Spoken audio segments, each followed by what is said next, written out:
अस्सलाम वालेकुम वरहमतुल्लाहि वबरकातुहू। Class 9 subject mathematics chapter number 9 chapter number 7 जो हमें स्टार्ट करना है T2 सिलेबस में। क्वाड्रेटरल्स है इस चैप्टर का नाम। यहाँ पर जो क्वाड्रेटरल है पहले हमें थोड़ा पिछले को याद दिलाना है कि हमने पिछले क्लासों में क्या पढ़ा है। 6th क्लास से जब हमने शुरू किया तो वहां पर हमने पॉइंट्स पढ़े हैं, collinear points and non collinear points.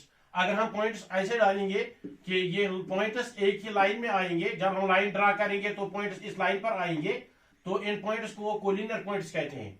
अगर हम इन पॉइंट्स को ऐसे डालेंगे कि हम लाइन लगाएंगे तो इसमें दो ही पॉइंट आएंगे, एक पॉइंट बाहर रहेगा। या इस तरह अगर हम पॉइंट लगाएंगे तो लाइन लगाएंगे, दो पॉइंट्स इस लाइन पर आएंगे तो एक पॉइंट बाहर रहेगा। इनको नॉन कोलिनियर पॉइंट्स कहते हैं।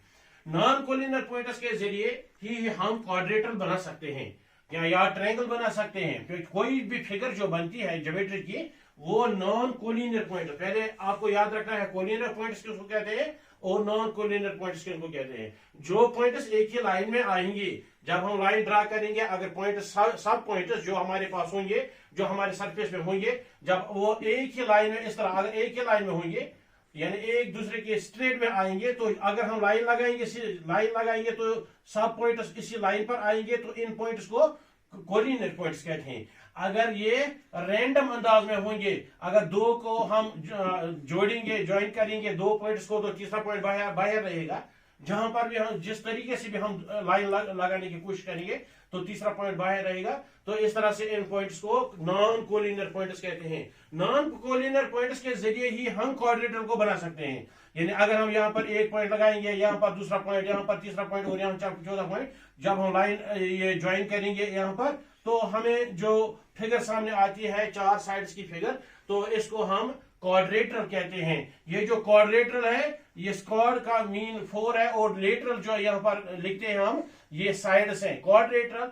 So all four sided figures which are four sides, four angles, these vertices, these figures are called quadrilaterals. So what is a quadrilateral? Quadrilateral is a figure formed by joining four points in an order. यानी एक pattern के तहत, एक order के तहत जब हम चार पॉइंट्स को मैच करेंगे तो चार लाइन्स बनेंगी, तो चार लाइन से चार एंगल्स बनेंगे और चार वर्टिसेस। ये भी हमें याद रखना है, ये पिछले क्लासों में हमने पढ़ा है कि क्वाड्रेटर जो है, इस क्वाड्रेटर में हम देखते हैं कि यहाँ पर चार साइड्स हैं। यानी साइड्स इसको कहते हैं, ये जो लाइन, ये बाउंड्रीज इसकी है, चार बाउंड्रीज, ये इनको साइड्स कहते हैं। यानी एक क्वाड्रेटर में चार साइड्स होते हैं, फोर साइड्स। और अगर इसमें देखेंगे एंगल्स, तो एंगल्स में भी इसमें फोर होते हैं, फोर एंगल्स इसमें होते हैं, फोर एंगल्स। और इसी तरह अगर ये वर्टिसेस देखेंगे, वर्टेक्स, इसको एक वर्टिसेस, फोर वर्टिसेस हैं इस क्वाड्रेटर में।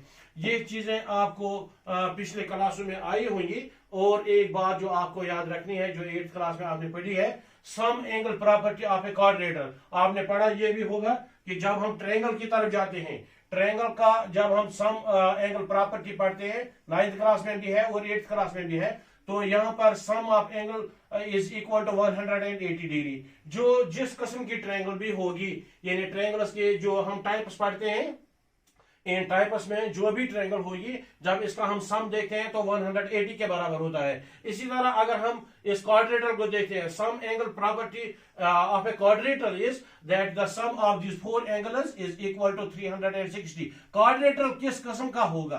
क्वाड्रेटर यानी जो भी होगा, क्वाड्रेटर फोर साइड्स होनी चाहिए, फोर एंगल्स होने चाहिए, तो क्वाड्रेटर के नाम से इसको हम पुकारते हैं। जब हम इन फोर एंगल्स को ऐड करते हैं, इन फोर एंगल्स को जब हम ऐड करते हैं, तो हमें मिलता है कि इन एंगल्स का सम जो है 360 है। तो हमें ये हमेशा के लिए याद रखना है। जिस तरह ये हमने याद रखा है कि sum of three angles of a triangle is 180 degree, so we have to remember it that the sum of four angles of a quadrilateral is 360 degree. It is sum angle property, angle sum property of a quadrilateral. इसी तरह आपको initial stage में आपको ये फिर याद दिलाना है कि इसके जो टाइप्स हैं, जो आपने पिछले क्लासों में पढ़े हैं, टाइप्स ऑफ ए क्वाड्रिलेटरल।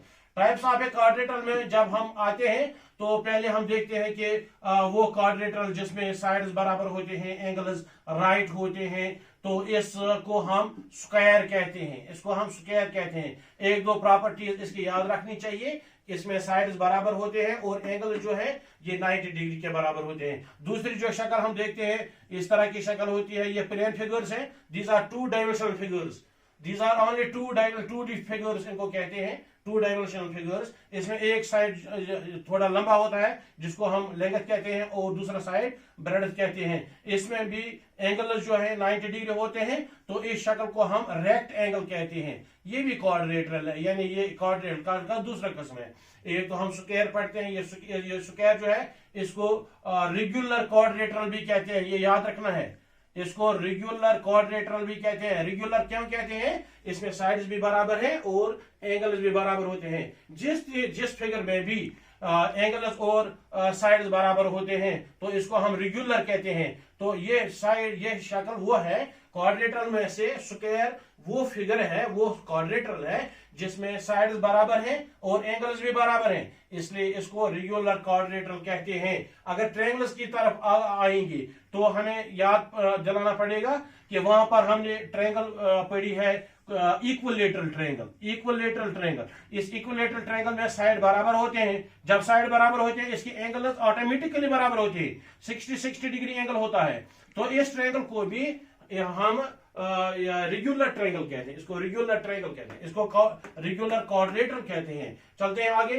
तो और एक किस्म जो हमारे पास आता है जिसमें अपोजिट साइड्स पैरेलल होते हैं, इसको हम पैरेललोग्राम कहते हैं। अपोजिट साइड्स आर पैरेलल, यानी एक साइड और दूसरा साइड, ये साइड और ये साइड, ये पैरेलल होते हैं, तो इसको हम पैरेललोग्राम कहते हैं। यानी पैरेललोग्राम की डेफिनेशन आपको इतनी याद रखनी है, it is a quadrilateral in which opposite sides are parallel, in which opposite sides are parallel, it is a quadrilateral। जब हम और एक शक्ल पर जाएंगे तो हमें हमारे सामने रामबस आता है। इस रामबस में क्या होता है? साइड्स बराबर होते हैं और अपोजिट एंगल्स बराबर होते हैं, अपोजिट एंगल्स। यहाँ ये जरूरी नहीं है कि इसमें ये जो एंगल्स है 90 डिग्री, अगर 90 डिग्री एंगल्स होंगे तो स्क्वायर बनेगा, अगर इसमें 90 डिग्री एंगल होंगे तो स्क्वायर बनेगा। तो ये जो है इस स्क्वायर को रामबस कह सकते हैं, लेकिन रामबस को स्क्वायर नहीं कह सकते हैं क्योंकि यहाँ पर 90 डिग्री एंगल होने की ये जरूरी नहीं है कि यहाँ पर एंगल 90 डिग्री होना चाहिए। यहाँ पर अपोजिट एंगल्स बराबर होने चाहिए और इसके साइड्स बराबर होने चाहिए। और एक शक्ल जो हमारे पास आती है वो ये है कि ट्रेपीजियम हमारे पास है। ट्रेपीजियम इस किस्म की शक्ल देखते हैं, इस किस्म का क्वाड्रिलेटरल हम देखते हैं। इसमें क्या होता है? इसमें one pair of opposite side is parallel, one pair of opposite side is parallel.